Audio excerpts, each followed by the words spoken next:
जादुई दरवाजा। एक गांव में चिंटू नाम का एक लड़का अपने पिताजी के साथ रहता था। चिंटू हर दोपहर खाना खाने के बाद लकड़ियां काटने जंगल जाया करता था और जंगल से ढेर सारी लकड़ियां काट लाता। पिताजी, मैं वापस आ गया। ठीक है बेटा, हाथ मुंह धोकर आराम करो। चिंटू की लाई लकड़ियों को दूसरे दिन सुबह उसके पिता बाजार जाकर बेच देते। ये लीजिए सेठ, मैं लकड़ियां ले आया। सेठ जी उसे लकड़ियों के पैसे देते हैं और बोलते हैं, अगले दिन मुझे ज़्यादा लकड़ियाँ चाहिए, ईद आने वाली है, बहुत लकड़ियों की ज़रूरत है। ठीक है सेठ, मैं ज़्यादा लकड़ियां ले आऊंगा। ये बोलकर चिंटू के पिताजी वहां से घर के तरफ रवाना हो जाते हैं। दोपहर को चिंटू और उसके पिता जब भोजन कर रहे होते हैं, चिंटू का पिता उससे बोलता है, चिंटू बेटा, आज जंगल से थोड़ी ज्यादा लकड़ियां लाना, मालिक ने कहा है। ठीक है पिताजी। दोनों साथ भोजन करते हैं। भोजन करने के बाद चिंटू अपना कुदाल और रस्सी लेकर जंगल के तरफ निकल पड़ता है।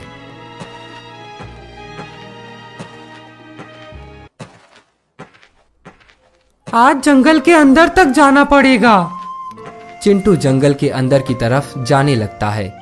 अचानक चिंटू को एक बड़ा सा पीपल का पेड़ दिखता है जिस पे एक दरवाजा भी लगा था। ये पेड़ तो बहुत बड़ा है। ये क्या, इस पेड़ पे ये दरवाजा कैसा? चिंटू उस दरवाजे को खोलता है। अरे अंदर तो बहुत अंधेरा है, जरा अंदर जाकर देखता हूं क्या हो सकता है इसके अंदर। और चिंटू अंदर चला जाता है। अंदर कुछ कदम चलने के बाद चिंटू को एक चमकती रोशनी दिखती है। चिंटू आगे बढ़ने लगता है। आगे बढ़ते बढ़ते चिंटू को एक बहुत खूबसूरत शहर दिखता है। पेड़ के अंदर इतना खूबसूरत एक शहर। चिंटू शहर में घूमने और शहर को देखने लगता है। बचाओ बचाओ, कोई हमें इस गड्ढे से बाहर निकालो, कोई बाहर निकालो। चिंटू गड्ढे के करीब जाता है और देखता है गड्ढे में दो लोग फंसे हुए हैं। तुम लोग गड्ढे में कैसे फंस गए? रुको, मैं अभी बाहर निकालता हूं। चिंटू अपनी रस्सी नीचे फेंकता है। इस रस्सी को पकड़ लो।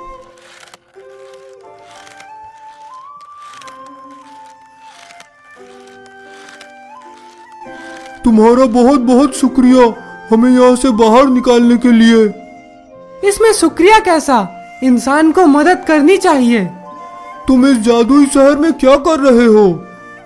एक पेड़ के अंदर से मैं यहाँ आया हूँ। अच्छा, तो तुम जादुई दरवाजे की मदद से यहाँ पहुँचे हो। वो दरवाजा 10 साल में बस एक दिन के लिए ही खुलता है और आज शायद वो दरवाजा खुला है। क्या, जादुई दरवाजा? तुम रात होने से पहले यहाँ से बाहर निकल जाना।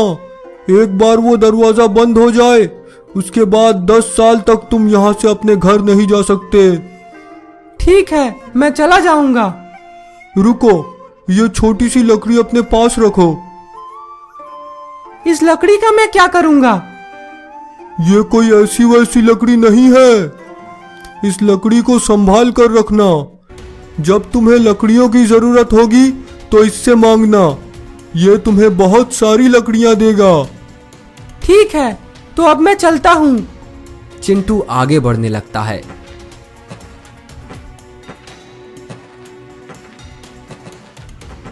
कुछ दूर चलने के बाद उसे एक बूढ़े दादाजी दिखते हैं। क्या हुआ दादाजी, आप परेशान दिख रहे हो? बेटा, मुझे लकड़ियों की जरूरत है। मैं काफी बूढ़ा हो चुका हूँ, इसीलिए बहुत परेशानी होती है।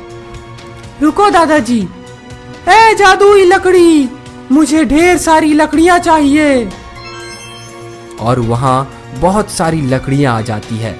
चिंटू वो सारी लकड़ियां दादाजी को दे देता है। बहुत बहुत शुक्रिया बेटे, तुम बहुत अच्छे बच्चे हो। इसमें शुक्रिया कैसा, इंसान को हमेशा मदद करनी चाहिए। ठीक है दादाजी, अब मैं चलता हूँ। रुको बेटे, ये बर्तन अपने पास रखो।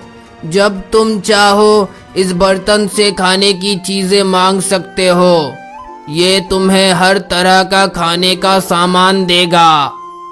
आपका शुक्रिया दादाजी, अब मैं चलता हूँ।